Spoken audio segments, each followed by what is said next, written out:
Assalamualaikum. Ya, ini episode ketujuh dari podcast penulis tanggung. Bukan para pencari Tuhan ya.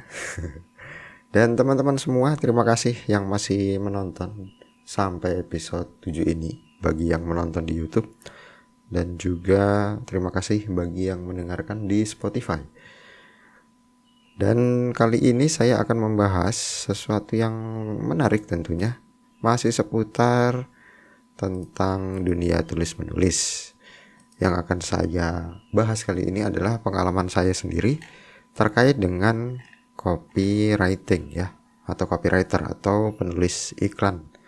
Mungkin saya akan lebih sering menggunakan kata penulis iklan aja yang mudah untuk diucapkan ya. Namun sebelumnya, teman-teman semua, saya mau ngasih info juga bahwa ebook saya yang berjudul Kapan Jatah Gagal Saya Habis sudah sampai di 16 bab. Dan di ebook ini tentunya berbeda dengan ebook motivasi-motivasi lainnya, bahwa teman-teman semua akan saya ajari juga untuk bagaimana caranya menggali ide menulis, bagaimana caranya menulis, terutama untuk menulis fiksi, cerpen, tulisan pendek, dan juga untuk menulis iklan ataupun konten. Jadi dua tema dijadikan satu, yaitu tema tentang motivasi, tentang kegagalan, sudut pandang keberhasilan juga. Lalu tentang cara-cara untuk menulis ya, atau tutorial-tutorial menulis gitu. Karena bagi saya menggabungkan dua topik ini cukup rumit dan cukup spesial, maka hanya ada 1.000 orang yang akan mendapatkan harga ebook ini seharga 5.000 rupiah di Google Playbook. Lalu nanti harganya akan saya naikkan menjadi 200.000 rupiah di Google Playbook ya. Jadi ya ditunggu aja. Saya tetap akan ngasih kabar ke teman-teman kalau ebooknya sudah jadi, dan saya yakin ebooknya bisa bermanfaat untuk teman-teman semua. Dan ayo kita masuk ke dalam pembahasan. Pembahasannya yaitu seperti pada judul, bagaimana cara menjadi seorang copywriter. Bagi teman-teman semua, copywriter itu pekerjaan yang cukup populer akhir-akhir ini karena banyak sekali UMKM yang ingin bisa berjualan online, dan jualan online itu tidak sekedar jualan, tetapi laku keras. Nah, itu yang paling menarik yang bisa kita bahas tentunya ya. Laku kerasnya itu gimana sih? Nah, karena dari sudut pandang UMKM sendiri, mereka itu ingin sekali kalau mereka punya usaha yang menggunakan sosial media, lalu mereka ingin followersnya bertambah banyak, mereka ingin jualannya bertambah banyak, namun mereka bingung kalau mengerjakannya sendiri, tidak punya waktu, dan juga untuk meng-hire orang itu masih bingung meng-hire orang yang seperti apa gitu. Karena teman-teman, ada perbedaan mendasar antara copywriter, content writer, itu beda banget ya. Dan nanti ada juga penulis artikel, SEO misalnya, kemudian artikel untuk berbagai macam website yang news, itu juga nanti berbeda dengan yang blog. Maka dari itu, kalau teman-teman sebagai pelaku usaha UKM dan UMKM harus jelas itu kemana untuk bisa meng-hire orang-orang yang tepat gitu ya. Sama halnya dengan copywriter, itu ada dua jenisnya, dari agensi besar dan juga dari agensi yang kecil. Karena saya bekerja di agensi yang kecil, maka saya dekat dengan istilah seperti Facebook Ads. Lalu dekat sekali dengan istilah data analis. Sehingga saya harus bekerja minimal dengan 4 atau 5 orang di luar copywriter itu sendiri, yang mana nantinya akan terus bekerja sama untuk memantau iklan-iklan yang sudah kita buat di sosial media seperti Facebook dan Instagram gitu ya. Karena kalau di agensi besar, Copywriter itu tugasnya adalah brainstorming, forum group discussion, lalu menghasilkan suatu ide, konsep untuk iklan yang akan ditayangkan di televisi, di radio, dan ya di kedua media itu gitu loh. Di koran juga bisa.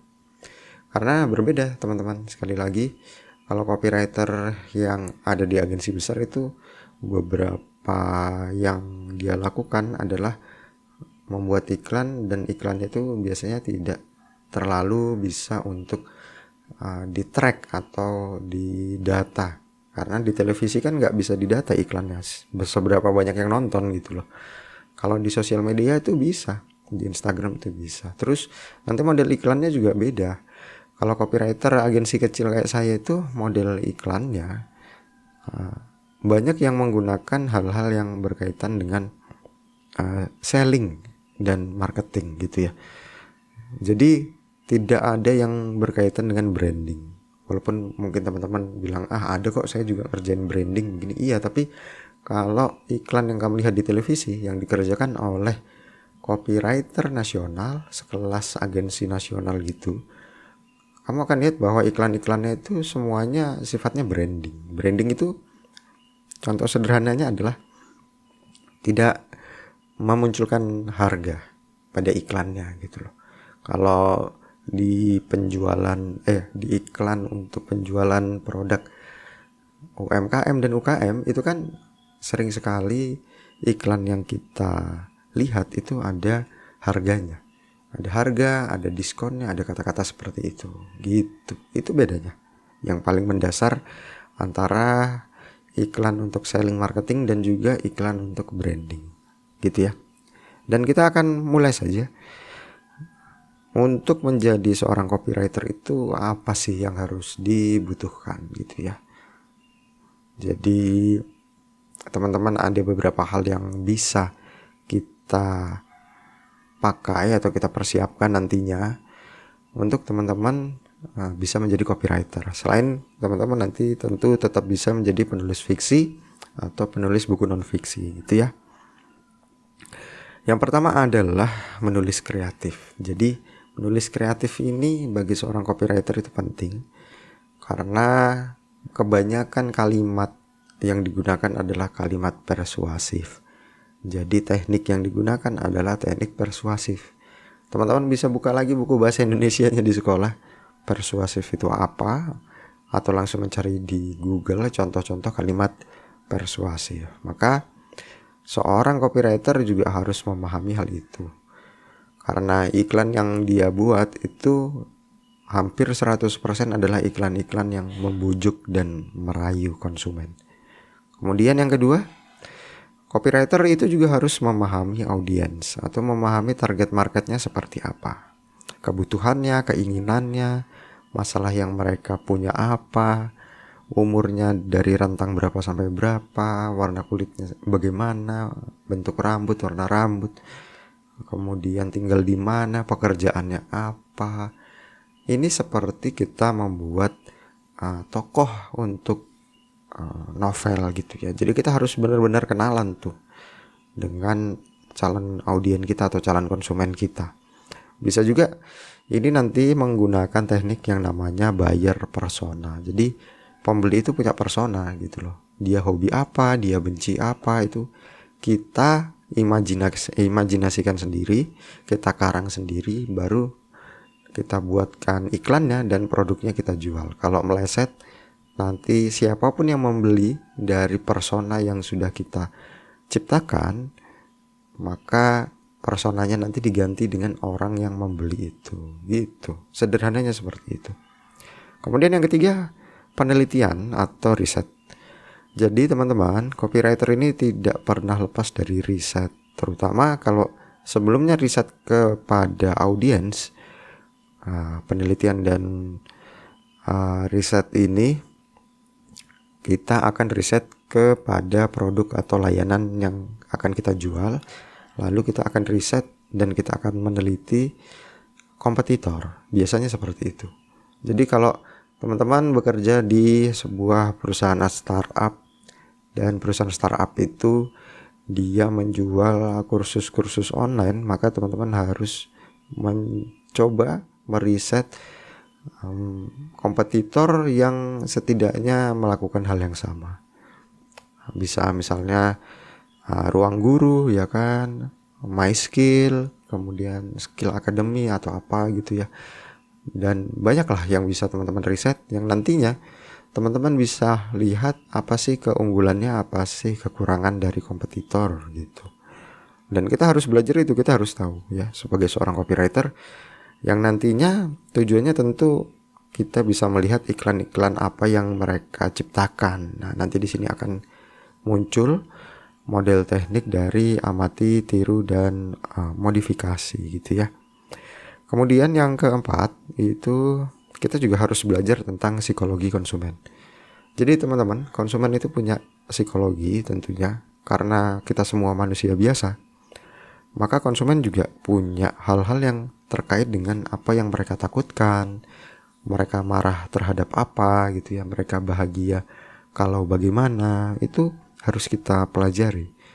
Karena konsumen itu membeli suatu produk itu tidak selalu berdasarkan logika mereka, tetapi berdasarkan psikologi mereka. Kalau mereka sedang sakit gitu ya, logikanya memang sedang sakit, tetapi yang dipilih adalah produk yang punya nama terkenal atau brand terkenal. Nah, itu kan ada psikologi konsumen bahwa dia tidak ingin mengkonsumsi obat yang datang dari produk-produk yang tidak terkenal. Misalnya seperti itu. Jadi ada insecure. Nah, itu salah satu hal dari konsumen yang bisa kita ulik. Dan banyak kok nantinya yang bisa kita ulik ya tentang psikologi konsumen. Kemudian yang kelima adalah headline. Headline ini judul. Nah, ini nantinya akan muncul juga latihannya di ebook saya yang sudah saya sebutkan, yaitu kapan jatah gagal saya habis. Ya, di ebook saya yang itu saya akan ngajarin teman-teman bagaimana membuat judul gitu loh, karena banyak sekali yang merasa judul nggak penting ya. Kalau di nulis fiksi atau nulis novel, itu judul memang sebenarnya nggak penting-penting banget karena nggak dibuat panjang gitu loh. Biasanya 2 atau 3 kata aja cukup. Tetapi kalau untuk copywriter itu nggak bisa. Judul itu ibarat hook atau ibarat 3 detik pertama kita mau ngomong apa agar konsumen itu mau dengerin kita gitu loh. Ya, itu namanya headline ya, judul. Judul yang menarik harus teman-teman pelajari untuk mempersiapkan diri menjadi seorang copywriter. Kemudian yang keenam adalah penyusunan pesan. Nah, teman-teman juga perlu memahami bahwa copywriter ini pekerjaan yang seni juga gitu loh. Seninya adalah menyusun struktur-struktur yang sifatnya akan informatif kepada konsumen. Tetapi penyusunan struktur ini tidak bisa sembarangan gitu loh. Karena kalau kita terbalik atau kita tertinggal mencantumkan sesuatu, ya konsumen juga malas untuk beli ya. Misalnya aja teman-teman menjual suatu produk buku dan dijualnya itu di suatu website. Waktu orang mengeklik link yang ada di Instagram teman-teman, link itu akan menyambung ke website yang sudah teman-teman sediakan. Dan di website tersebut teman-teman harus menuliskan sesuatu tentang buku itu. Nah, yang dituliskan misalnya adalah manfaat buku itu apa, kemudian bukti orang-orang yang sudah beli itu fotonya mana aja gitu. Karena sekali lagi hal itu disebut dengan struktur copywriter atau copywriting, yang mana harus kita pelajari juga. Karena kalau tidak kita pelajari, biasanya sih orang akan cenderung untuk tidak mau membeli ya, atau menunggu untuk membeli. Jadi menahan diri, biasanya sih seperti itu. Kemudian kita lanjut yang ketujuh, SEO, Search Engine Optimization. Kalau teman-teman tahu, copywriter itu juga punya tugas kalau dia harus menulis sesuai dengan kaidah SEO. Kaidah SEO itu seperti apa? Seperti kalau teman-teman ketikkan di Google atau di YouTube, maka link pada website atau link website yang muncul di halaman pertama Google itu menggunakan teknik-teknik SEO gitu. Jadi bukan teknik sembarangan. Teman-teman harus belajar subjek, predikat, objek, keterangan itu seperti apa. Atau teman-teman harus mengira-ngira. Kalau ada orang yang mau mencari sesuatu di YouTube dan mengetikkan di situ, itu dia akan mengetikkan seperti apa. Banyak loh modelnya orang-orang itu. Kadang dia cukup menuliskan dalam bentuk singkat, misalnya bagaimana cara makan nasi go. Nah, itu dia sudah enter, ya kan? Maksudnya nasi goreng gitu ya. Atau ada yang sangat panjang, misalnya bagaimana cara membuat nasi goreng untuk anak kosan di akhir bulan. Wah, itu kan artikel yang panjang sekali. Dan teman-teman harus paham itu. Dan teman-teman harus mencoba membuat artikel-artikel tersebut. Oke. Kemudian setelah SEO, yang ke-8, teman-teman juga harus paham penggunaan media sosial. Ini penting karena media sosial Twitter, Instagram, TikTok itu punya ciri khas audiensnya sendiri. Twitter yang sok pintar, TikTok yang isinya pengen hiburan aja dan juga joget segala macamnya. Baru di Instagram adalah orang-orang yang edukatif, yang ya banyak hal-hal yang sifatnya slow living gitu-gitu ya. Mirip kayak Facebook lah. Tapi di Instagram jatuhnya memang lebih ya milenial. Misalnya TikTok itu audiens yang lebih generasi Z ya. Twitter adalah audiens yang pokoknya campur aduk di situ ya. Dan itu teman-teman harus pelajari sosial media itu, karena iklan yang di TikTok, kemudian iklan yang di Instagram dan iklan yang di Facebook atau Twitter itu akan berbeda nanti cara penulisannya gitu ya. Apakah copywritingnya harus pakai teknik AIDA atau teknik FAB atau teknik PAS atau teknik apapun gitu. Ya teman-teman harus memahami dan belajar itu juga ya. Beberapa sosial media karakternya itu seperti apa gitu. Kemudian yang ke-9 adalah copywriting ini butuh yang namanya keterampilan kreatif.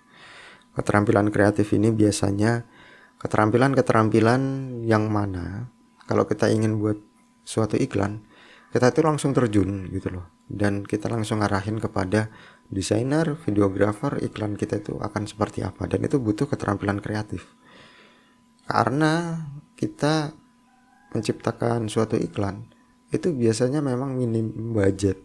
Dan kalau minim budget berarti ada hal-hal yang harus kita akalin agar bagus gitu loh.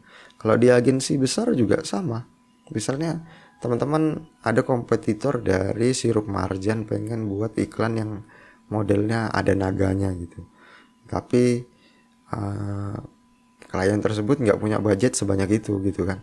Banyak tetapi tidak sebanyak itu. Lalu apa yang harusnya teman-teman lakukan gitu ya? Apakah menolak klien tersebut atau ngambil tawaran dari klien tersebut dan bikin dengan ide kreatif teman-teman gitu loh. Jadi keterampilan kreatif itu penting banget bagi seorang copywriter gitu ya. Kemudian yang ke-10 adalah keterampilan penyesuaian. Nah ini penting. Keterampilan penyesuaian adalah copywriter ini sering sekali terbawa dari kisah-kisah masa lalu. Ini nggak bohong. Saya juga merasakan hal yang demikian karena setelah saya menulis iklan untuk target ibu-ibu, nah nanti kalau saya disuruh pindah untuk menulis iklan targetnya remaja cewek gitu ya, walaupun sama-sama cewek, yang pertama ibu-ibu, yang kedua adalah remaja cewek usia 15 tahun lah kira-kira seperti itu nanti gaya penulisannya jadi mirip gitu loh, padahal harusnya berbeda. Dan banyak orang yang bedanya itu cuma sapaan. Misalnya kalau ibu-ibu dipanggilnya bun gitu ya, kemudian kalau remaja putri akhirnya dipanggilnya kak gitu ya. Padahal tidak cuma itu, gaya bahasa kan, jenis-jenis kata yang digunakan, kalimat-kalimat yang digunakan itu harus kita tahu seperti apa. Maka dari itu berkaitan dengan yang nomor 8 yaitu penggunaan sosial media, itu juga Kita riset sampai kata-kata yang digunakan anak-anak muda itu seperti apa di sosial media. Di Instagram juga sama, yang komentar itu model katanya apa sih, model kalimatnya apa sih, gitu loh. Jadi jangan kita akhirnya menulis dengan gaya yang kita banget, yang di audiensnya baca kayak ini ngomong sama siapa sih nih iklannya nih, ya gitu. Dan itu butuh waktu, butuh pengalaman untuk belajar agar bisa sampai ke sana gitu ya.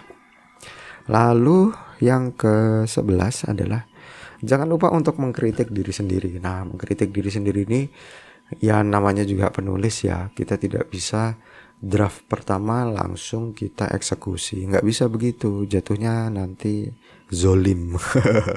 Artinya bagi teman-teman yang sudah menulis iklan, menulis fiksi atau apapun itulah, di draft pertama itu jangan langsung diterbitkan, jangan langsung kita kirim ke penerbit, jangan langsung kita ajukan konsep iklan itu ke atasan gitu loh.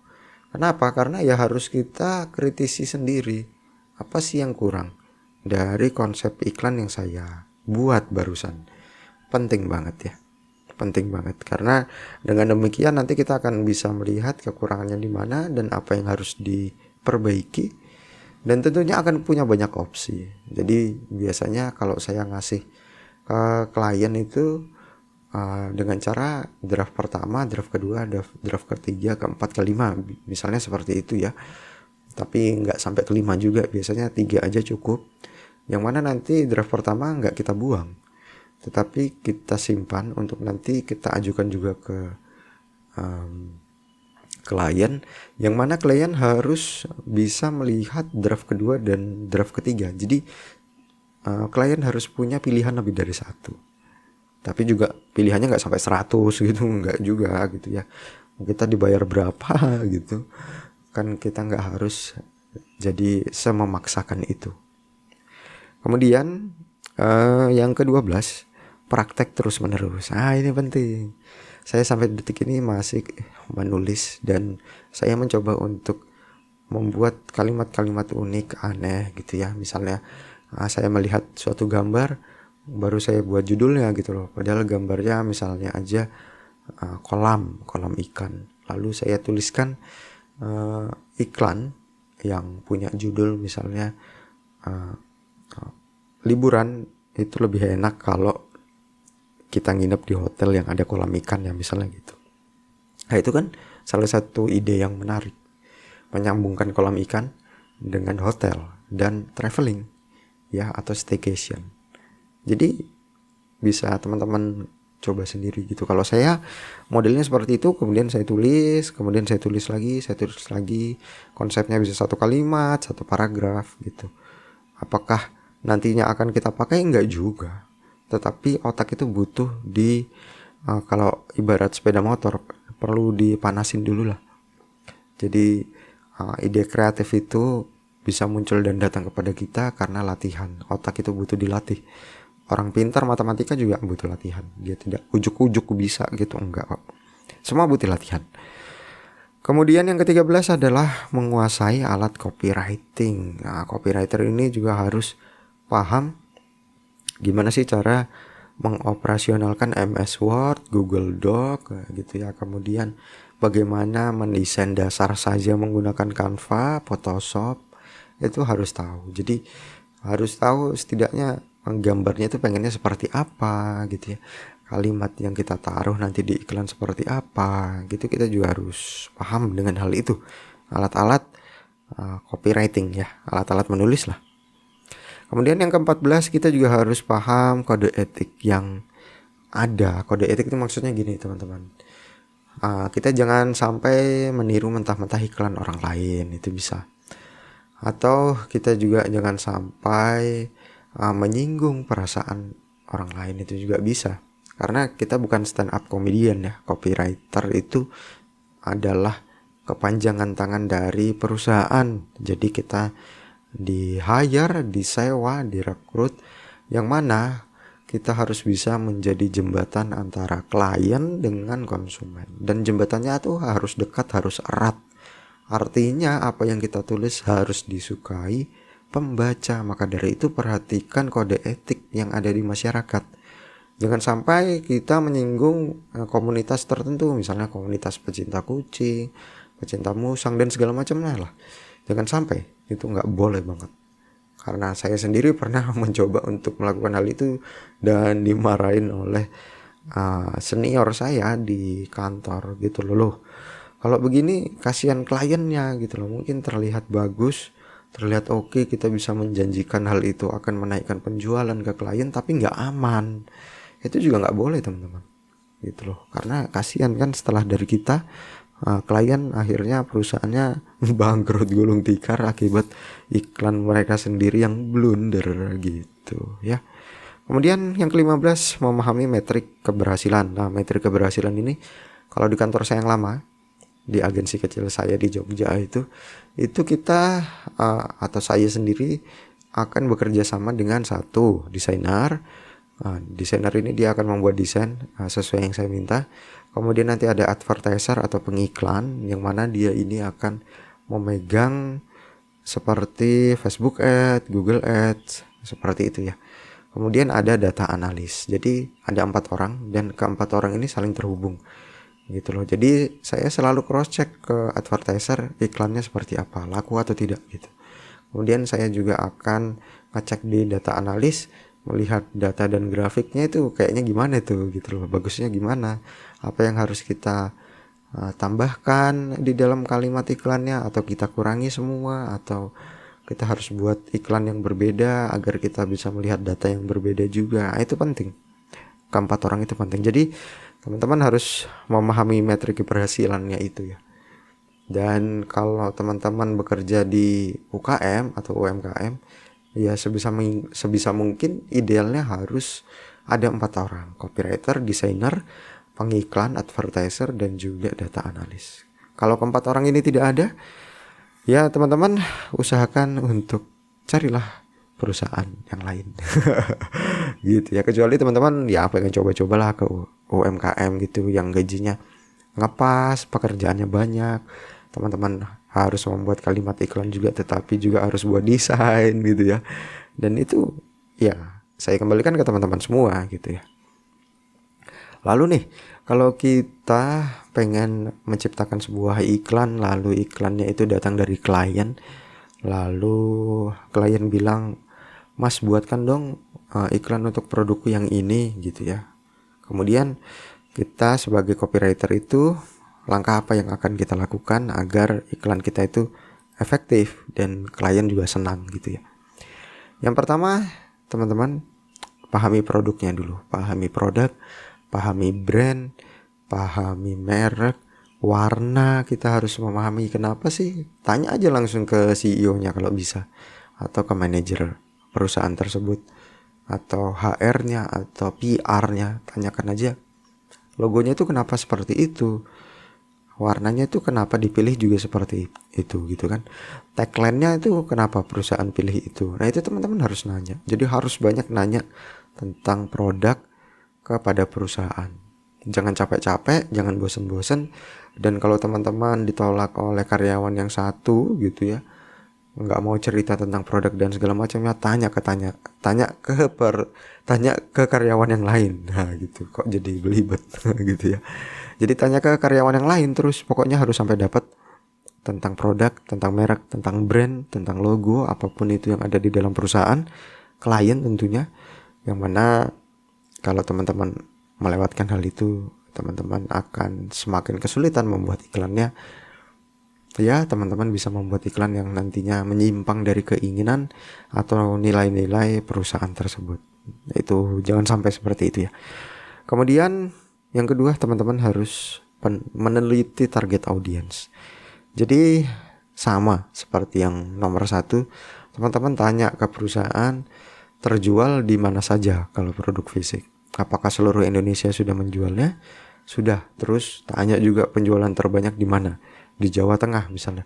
Di Jawa Tengah itu diteliti nggak di kota apa aja yang lagi banyak membeli itu gitu ya. Misalnya di Jogja dan di Solo. Nah di 2 kota itu misalnya ditanya lagi, kira-kira yang beli itu siapa? Jenis kelaminnya apa? Laki-laki atau perempuan? Oh perempuan. Nah ditanya terus seperti itu.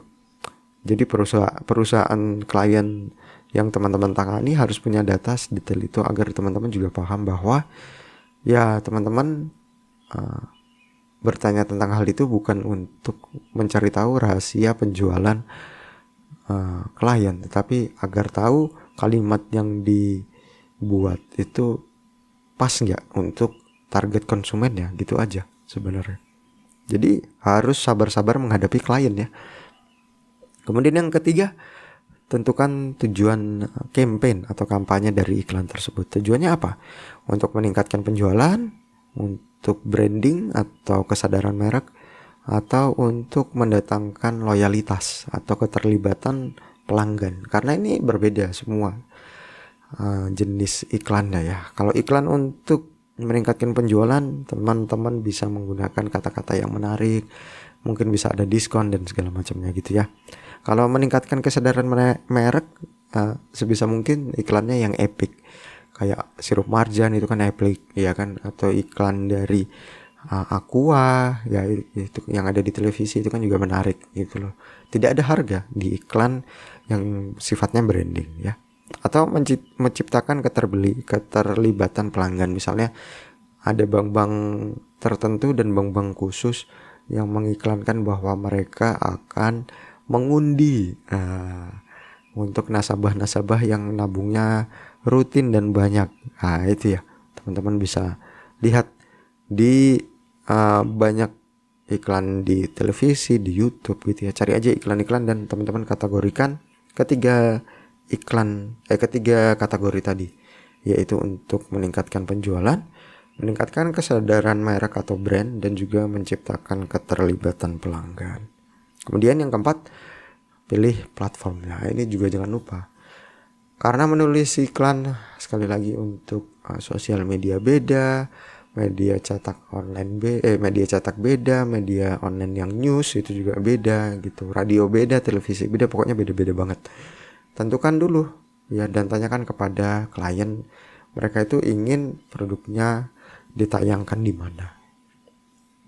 Kemudian yang kelima, kita perlu mengidentifikasi pesan utama yang ingin disampaikan kepada audiens. Misalnya klien pengennya audiens itu kenal perusahaan, bahwa perusahaan punya produk baru. Kata baru itu adalah kata yang harus kita tekankan, yang harus kita cari sinonimnya apa, bahasa Inggrisnya apa, udah gitu. Jadi iklannya itu nanti akan selalu merujuk pada hal-hal yang baru. Hal yang baru itu misalnya hidup jadi lebih baik dari sebelumnya. Nah itu kan penting banget untuk kita ulik gitu ya. Pesan-pesan utama yang diinginkan klien yang kita bisa komunikasikan kepada konsumen. Lalu yang keenam, tentu buatlah headline. Headline ini sekali lagi teman-teman harus belajar SPOK, subjek predikat objek keterangan. Teman-teman juga harus bisa belajar 5W1H ya kan. Karena ya sangat penting headline itu.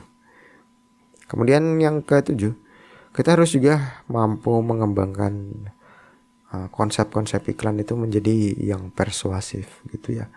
Jadi klien kadang-kadang cuma saya tuh pengen buat iklan seperti ini ya gitu ya. Kemudian kita ngobrol-ngobrol. Di situ teman-teman harus juga bisa meyakinkan klien bahwa iklan yang Bapak inginkan nanti akan bisa kita kembangkan terus ke banyak hal. Entah ke banyak konten atau entah ke iklan dengan sudut pandang yang berbeda dari sudut pandang yang pertama, itu juga bisa gitu ya.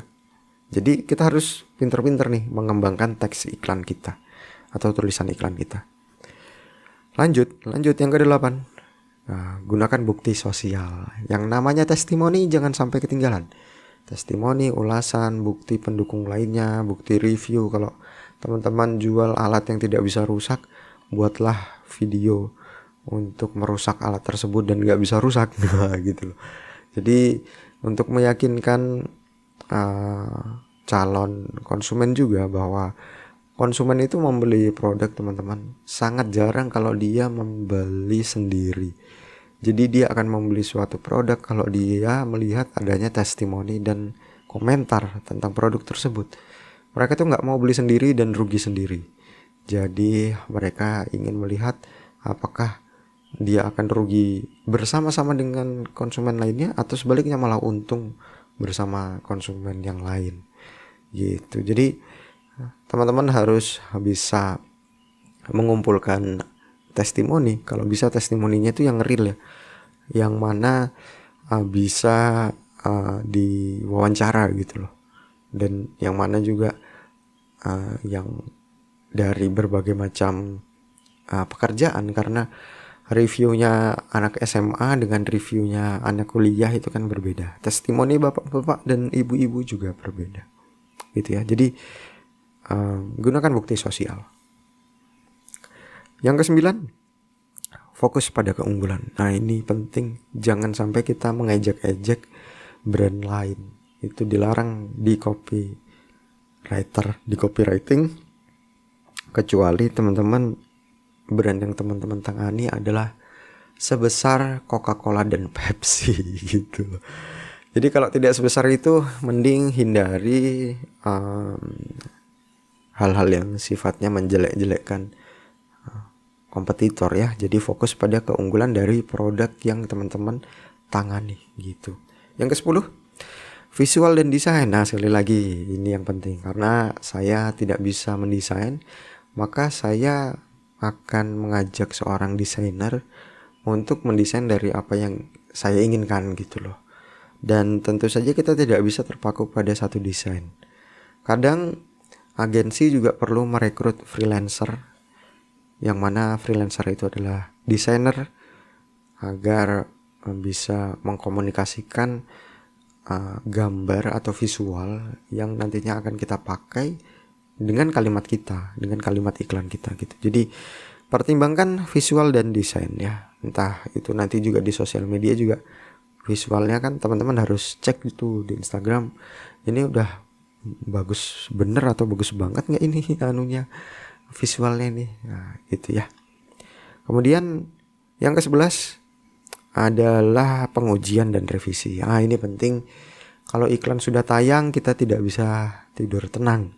Kalau saya prinsipnya seperti itu, karena teman saya advertiser, dia akan ngomong dan akan ngecek dan bilang, Mas, iklannya tolong diganti dong Mas, iklannya tolong begini dong, tolong begitu dong. Paham ya teman-teman ya? Dengan demikian kita harus selalu menguji dan merevisi iklan yang sudah kita buat, atau biasanya ini lebih dikenal dengan konsep A/B test atau A_B spasi tes. Jadi kita membuat dua iklan yang berbeda, produknya sama, yang kita tawarkan ke konsumen yang sama. Lalu konsumen nanti di Instagram, di Facebook, di TikTok, di Twitter itu akan memilih dari kedua iklan itu, dan pilihan yang mana yang paling banyak itu akan kita teruskan iklannya. Gitu kira-kira. Cara termudahnya sih seperti itu. Kalau sekali lagi perusahaan teman-teman punya budgetnya. Budget iklan tuh mahal ya. Biasanya sih kita start dari 10 juta sampai 50 juta. Nanti kalau tidak berhasil juga, ya pilihannya adalah gambar iklannya yang jelek, copywritingnya harus diganti, yang jelek juga tentunya, atau advertisernya yang salah menargetkan konsumennya gitu ya. Kemudian yang ke-12 adalah kolaborasi dengan tim yang lain. Nah ini penting. Jadi saya sering sekali berkunjung ke meja CS, bukan untuk mencari mbak-mbak yang cantik, bukan. Jadi saya sering bertanya, konsumen itu keluhannya apa kepada mbak-mbak CS, dan keluhan-keluhan itu yang nantinya bisa jadi modal saya untuk menulis iklan gitu. Jadi kita harus sering-sering main ke tim-tim kreatif lainnya, atau tim-tim lain lah, nggak usah yang kreatif ya. Kalau tim kreatif lainnya kan berarti kita harus main ke desain grafis, fotografer, pembuatan video. Nggak harus. Pokoknya yang ada di perusahaan itu yang langsung berkaitan dengan konsumen kita datengin. Tim sales kita ajak ngobrol terus misalnya, sales lapangan gitu ya. Jadi kita bisa tahu tuh kendalanya apa, kesulitannya apa, agar iklannya nanti menarik dan mantap ya, mereka kerjanya juga enak gitu. Kemudian yang ke-13 adalah kita harus mempertimbangkan hukum dan etika. Oh ya, ini sama seperti sebelumnya. Jangan sampai kita mengiklankan hal-hal yang di luar batas nalar manusia yang ada kaitannya dengan moral lah. Kalau nalar yang istilahnya kreatif banget ya boleh, ya kan. Tetapi kalau yang melewati batas moral, aduh, lebih baik jangan ya. Dan yang ke-14 tentu kita harus membuat laporan. Jadi teman-teman harus belajar membuat laporan. Misalnya iklan penjualan sepatu ya. Dan sepatunya itu sepatu basket misalnya. Nah, kemudian teman-teman sudah buat iklannya, di akhir bulan teman-teman juga harus buat laporannya. Kinerja iklannya bagaimana? Kemudian teman-teman juga harus menjelaskan kenapa iklan itu yang dipilih untuk naik dan segala macamnya.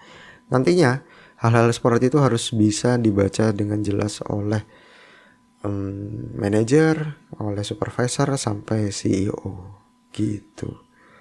Nah, itu dia yang bisa saya jelaskan tentang copywriter dan copywriting. Bagi teman-teman yang ingin bertanya, bisa tanya ke saya.